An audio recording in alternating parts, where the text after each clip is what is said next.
Hey everybody, thanks for tuning in.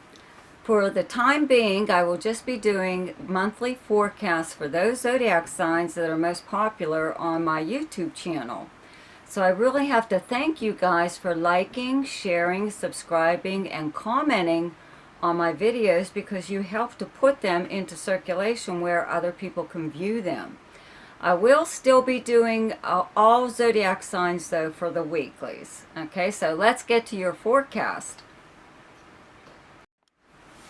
Hey Taurus, welcome to your July 2022 astrological forecast.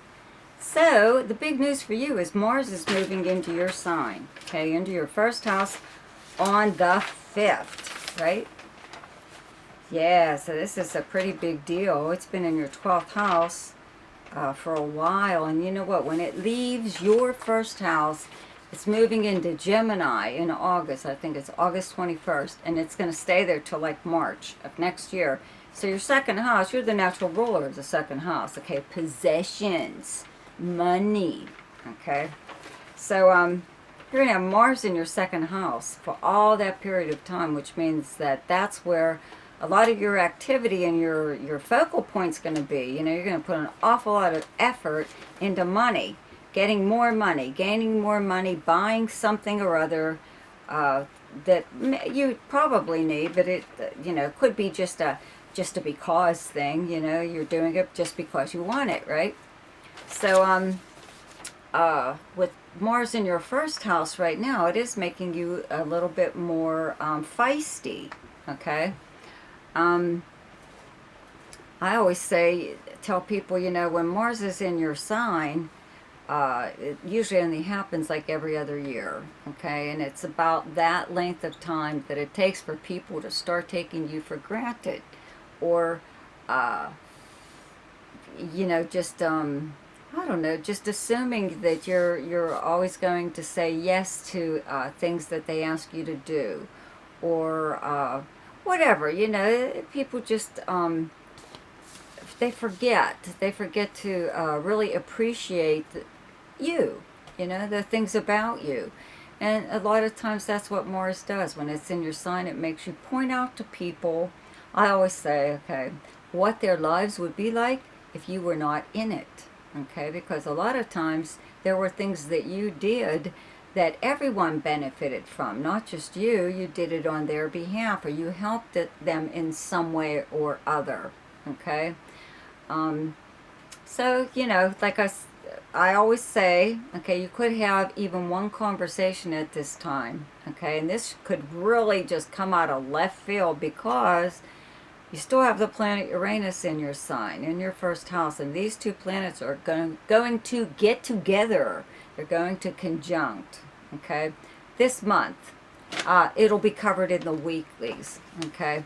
But anyways, you may have really been putting up with something for a while now. You know, someone possibly treating you like, I don't know, an underling or something like that, like, I don't know, that you don't know what you're doing, or maybe you do, but they know more, and blah, blah, blah. They just like run roughshod over you in some way or other, you know, and maybe it's not even very obvious, but it is the way they make you feel, and I'd have to say that's deliberate, okay?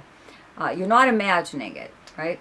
So I believe that if someone is doing this to you, okay, they should really look out, because when these two planets get together, it's you're probably not even planning on any kind of confrontation or anything that is a little bit out of your nature, maybe, okay?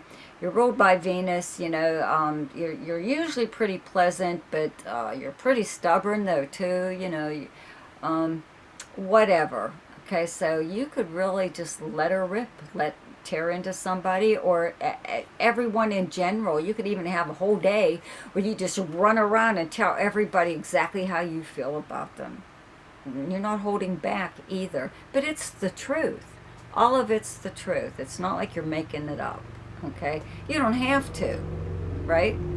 So just keep that in mind, because you're going to have this urge to just blah, you know.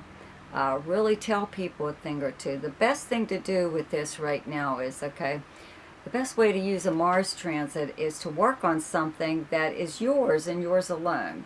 Okay, because Mars doesn't work well with others. In a group setting, you can, but it's best to work on something that is yours, that you can call it's mine. It's mine, okay? Mars is the ego planet.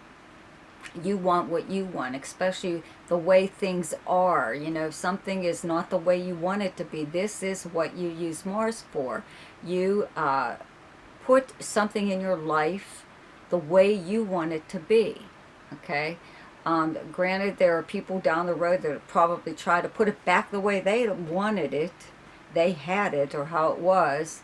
But you know, you just have to keep a lookout for stuff like that. But you want to put something in place within your life. It could be your relationships, it could be your home, your work, anything, anything. You want it to be a certain way, and that's like the best way to use this. Okay, at the same time now, Mercury's still in Gemini up until the 5th, and Venus is here up until the 17th in your second house, okay, of earned income, money coming through, like your livelihood or investments that you've made. Having Venus here is really attracting things to this area. It's opening up other forms of income. In fact, that's what Mars exactly will do when it moves here, okay, in August. That's what you'll be looking for. Now, you still have Saturn in your 10th house here, okay, in Aquarius, and it's actually going to be moving next year into your 11th house into Pisces, so it's kind of like ending its transit, but having Saturn in your 10th house of career is almost like a very slow, steady uphill climb to the top of the ladder, you know, to success. Okay, so you could be doing something like it's a great achievement, but it's a lot of hard work. And along the way, you could have had someone, if you do work for a company or other people or something like that, you could have someone there just loading you down with tons of work or just getting in your way. They don't want you to get to the top, okay? But by the time this transit is gone, which is like next year pretty much, you will have reached the top. So I think that's what all this is about. If you're not there already, which I'm sure, you know, some people are and some people aren't. Okay, so the sun, though, is in Cancer in your 3rd house up until the 22nd. Okay, and let's see here. Mercury will move into Cancer on the 5th, and Venus moves here on the 17th.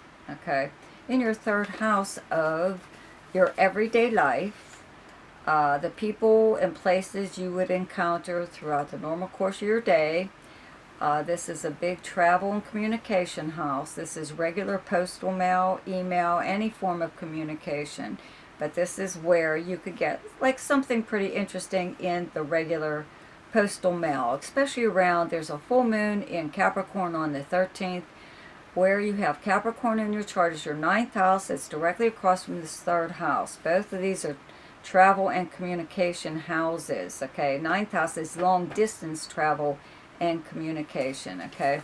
So you could hear from someone around this time, around this full moon, get some kind of, you know, you could get a letter in the regular postal mail or an email or just a text message or something or other. It doesn't seem to be like too big of a deal, you know, unless you were already involved in something. The 9th house is the house of legal matters. You know, maybe you might hear something about if you are involved in anything like that. You know, maybe you even made an inquiry yourself and you were waiting to hear back. So maybe you might get some kind of information that you were waiting on even around this full moon. But I'd have to say, though, you know, especially having Mercury here, and Mercury's the natural ruler of the 3rd house, that you would take maybe a little short trip somewhere or visit a lot of places in your immediate area. do whatever kind of functions or entertainment that's actually going on in your area. Usually there's like fairs or amusement parks or art fairs or something or other, you know, that you could visit. Whatever, you could have someone coming to visit you though, and maybe that's why you're doing these things, because you have to show them around, you know, you have to show them a good time or take them places that maybe you've never even been and have always wanted to go to, just never bothered, you know, especially like I said, it's something in your area, you're possibly like checking it out. Okay, when the sun moves into Leo on the 22nd and Mercury's here on the 19th, okay, there's a new moon in Leo too on the 28th, and you have Leo on your 4th house of your home where you actually live, your family, your immediate family, or the people that you live with. But it's your physical dwelling and the property surrounding it. It's also your past and your childhood. A lot of times, maybe between the 3rd and the 4th house, that with the activity here, there's some kind of possible reunion going on. You could even just have somebody from your old neighborhood maybe coming to visit you. Maybe they're going to stay with you. Or you're just very active in your home life right now. A lot of times when the sun is here, it you know, draws your attention to your home where you want to start fixing things up, you know, and this is just nice cosmetic kind of things like painting or, you know, hanging new drapes. When Mars moves here, like next year or whatever, that's when you get down to the really heavy lifting, you know, doing some pretty major things, unless something like that was already on your agenda, you know, to do something with you, wherever it is that you live. With a new moon here, though, new moon does bring a new beginning, and your 4th house is also your personal life. So there could be something going on here, you know, you haven't had too much, it seems, you know, your 4th house is directly across from your 10th house of career. So you may have been married to your work all the time that Saturn was in this 10th house, and maybe not spending enough time with your family or just at home or on your personal life, you know, because you're too busy working. You're just working. So I think this is all going to change around this new moon. Okay, that you're going to start taking more time for yourself and your family, or just your personal life. If you live alone, you know, there's people in your life that maybe you're just not seeing because you're too busy working. Okay, so the best time to do something each month is when the moon is in your own sign, and the moon is in Taurus on the 20th, 21st, and 22nd. And the best time to lay low is when the moon is in your opposite sign, and your opposite sign is Scorpio, and those dates are the 8th and 9th. The best time for romance, recreation, creativity, fun, any kind of gambling or speculation, and anything to do with children is the 3rd, 4th, 16th, 17th, 30th, and 31st. The best time for money is the 10th, 11th, 23rd, 24th, and 25th. The best time for your career is the 14th and 15th, and the best time for communication and travel is the 12th, 13th, 25th, 26th, and 27th. So be sure to check out my weekly forecast. There's also links below. One is to my website, which I will be updating very soon. There's also a link to something I call Ask Me a Question, which is just for people who only want to know maybe 1 or 2 things about their chart. Okay, so I will see you next week. Goodbye.